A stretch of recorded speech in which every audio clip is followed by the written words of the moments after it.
अस्सलामु अलैकुम रहमतुल्लाहि व बरकातुहू। मोहतरम सामिन व हाज़रीन, इस मॉडर्न दौर में जब किसी के दो चार बच्चे हो जाते हैं तो फिर वो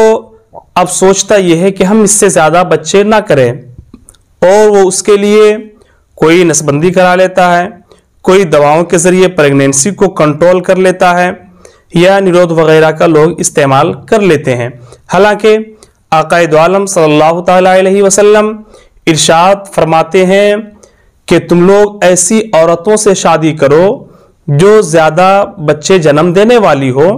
ताकि मैं कसरत उम्मत पर फ़ख्र करूं। लेकिन इस मॉडर्न दौर में जब दो चार बच्चे लोगों के हो जाते हैं तो फिर या तो वो प्रेगनेंसी रोकने के लिए आर्जी तौर पे दवाइयों का इस्तेमाल करते हैं, निरोध वगैरह का इस्तेमाल करते हैं, या तो फिर बहुत सारे ऐसे लोग भी हैं जो मुकम्मल तौर से ऑपरेशन के ज़रिए नसबंदी करा लेते हैं। तो शरई नुक्ते नज़र से क्या प्रेगनेंसी को रोकने के लिए,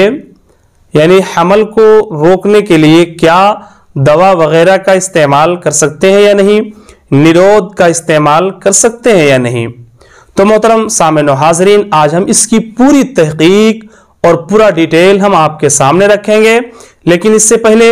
अगर आपने अभी तक हमारे इस चैनल को सब्सक्राइब नहीं किया है तो चैनल को जरूर सब्सक्राइब कर लें, ताकि जब भी मैं इस तरह की दीनी पैगाम लेकर के आप तक पहुंचूं तो सबसे पहले इसका नोटिफिकेशन आपके मोबाइल तक पहुंच जाए। मोहतरम सामिन व हाज़रीन, मैं सबसे पहले आपको बता दूं कि इस्लाम में नसबंदी ये हराम है और इस्लाम में नसबंदी ये मना है, क्योंकि हज़रत अबू हुरैरा रज़ियल्लाहु ताला अन्हु ने हुज़ूर अकरम सल्लल्लाहु अलैहि वसल्लम से जब बरबिनाए ज़िना, अंदेशाए ज़िना, यानी हज़रत अबू हुरैरा ने ज़िना के अंदेशे की वजह से जब आक़ाए दो आलम सल्लल्लाहु अलैहि वसल्लम से खस्सी होने की इजाज़त मांगी थी, तो मेरे आका सल्लल्लाहु ताला अलैहि वसल्लम ने हज़रत अबू हुरैरा से रूगर्दानी फरमाई और नाराज़गी का इजहार फरमाया। इससे पता चलता है कि चाहे जो भी वजह हो, लेकिन अगर उस वजह से आप अपने आप को बच्चे पैदा करने की सलाहियत जो आपके अंदर है उसे अगर हमेशा के लिए ख़त्म करना चाहते हैं तो शरीयत इसकी इजाज़त नहीं देती है। लेकिन हमल के रोकथाम के लिए वक्ती तौर पे, आर्जी तौर पे दवाओं का इस्तेमाल के ज़रिए हमल रोक सकते हैं या नहीं रोक सकते हैं। तो इस हवाले से मैं आपको बताऊं कि नसबंदी, आप ये समझ लें कि नसबंदी मुकम्मल तौर से इस्लाम में मना है। क्यों मना है उसकी वजह मैं आपको बता दूं कि बसा औकात ऐसा हो जाता है कि अगर दो चार बच्चे होने के बाद औरत ने ऑपरेशन के ज़रिए नसबंदी करा ली या मर्द ने नसबंदी करा ली, और सुबह इत्तेफाक कह लिया जाए कि अगर वो बच्चे फौत कर गए, विसाल कर गए,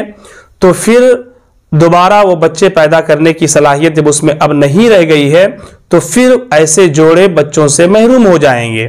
और ये भी वजह हो सकती है कि अगर वो अपने बच्चे को जन्म देने के बाद, दो चार बच्चे जब हो गए और बच्चे को जन्म देने के बाद वो ऑपरेशन के ज़रिए नसबंदी करा ली और इत्तेफाक से ये कह लिया जाए कि उसके शौहर का इंतकाल हो गया, फिर दूसरे शौहर के साथ उसकी शादी हुई और दूसरा शौहर जो है अपने बच्चे की ख्वाहिश से करेगा, तो फिर इस औरत ने अपने आप को जो है वो बच्चे की विलादत की जो ताकत होती है वो हमेशगी के लिए ख़त्म कर चुकी है नसबंदी के ज़रिए, तो फिर वो बच्चे को जन्म नहीं दे सकती है। तो फिर इससे उसका अगला वाला दूसरा शौहर जो है वो नाराज़ हो जाएगा। और इसकी बहुत सारी हिकमतें भी हो सकती है। मिसाल के तौर पर अगर उसने अपनी बीवी को तलाक दे दिया नसबंदी करने के बाद, और नसबंदी हो जाने के बाद या ऑपरेशन के बाद जो है उसने अपनी बीवी को तलाक दिया, फिर उसकी बीवी दूसरे से शादी की, तो अगर वो दूसरा शौहर बच्चे की ख्वाहिश करेगा तो फिर बच्चे को वो जन्म नहीं दे पाएगी। तो इन सब हिकमतों की वजह कर इस्लाम में नसबंदी शरअन मना है, हराम है। लेकिन वक्ती तौर पे दवाओं के ज़रिए हमल की रोकथाम की इजाज़त शरीयत ने दिया है, लेकिन उसकी सूरत है, उसकी शर्त है। शर्त यह है कि ऐसे वक्त में جبکہ عورت جو ہے وہ بچے کو جنم دینے کی طاقت نہیں رکھتی ہے، یعنی وہ اس قدر لاغر اور اس قدر کمزور ہے کہ اگر وہ پریگنینسی ہو گئی اور پریگنینسی کے بعد بچے کی جب وہ ولادت کی گھڑی میں اس کے جان کا خطرہ ہو سکتا ہے، تو پھر ایسی صورت میں دواؤں کے ذریعے یا نرود وغیرہ کے ذریعے یا دیگر عارضی وسائل و ذرائع سے جو ہے وہ حمل کی روک تھام کی اجازت شریعت نے دیا ہے۔ یا پھر ایسی صورت میں جبکہ 2-3 بچے اس کے سیزر کے ذریعے ہوا ہو، یعنی آپریشن کے ذریعے 2-3 بچے کی ولادت ہوئی ہو، اور اگر ڈاکٹر نے اسے یہ بتا دیا ہو کہ اب اس سے زیادہ اگر سیزر کیا جائے گا تو پھر اس کے جان کا خطرہ ہے، جان کے اس کے جو ہے وہ جانے کا اندیشہ ہے، تو پھر ایسی صورت میں دوا کے ذریعے یا نرود وغیرہ کے ذریعے حمل کو روکنے کی اجازت ہے، پریگنینسی کو روک سکتے ہیں۔ جیسا کہ فقیہ ملت مفتی جلال الدین امجدی علیہ رحمت و رضوان فرماتے ہیں کہ کسی جائز مقصد کے پیش نظر وقتی طور پہ ضبط تولید کے لیے، یعنی بچے کی ولادت کو روکنے کے لیے، پریگنینسی کو روکنے کے لیے کوئی دوا یا ربر کی تھیلی استعمال کرنا یہ جائز ہے، لیکن نسبندی یعنی ہمیشہ کے لیے تولیدی قوت یا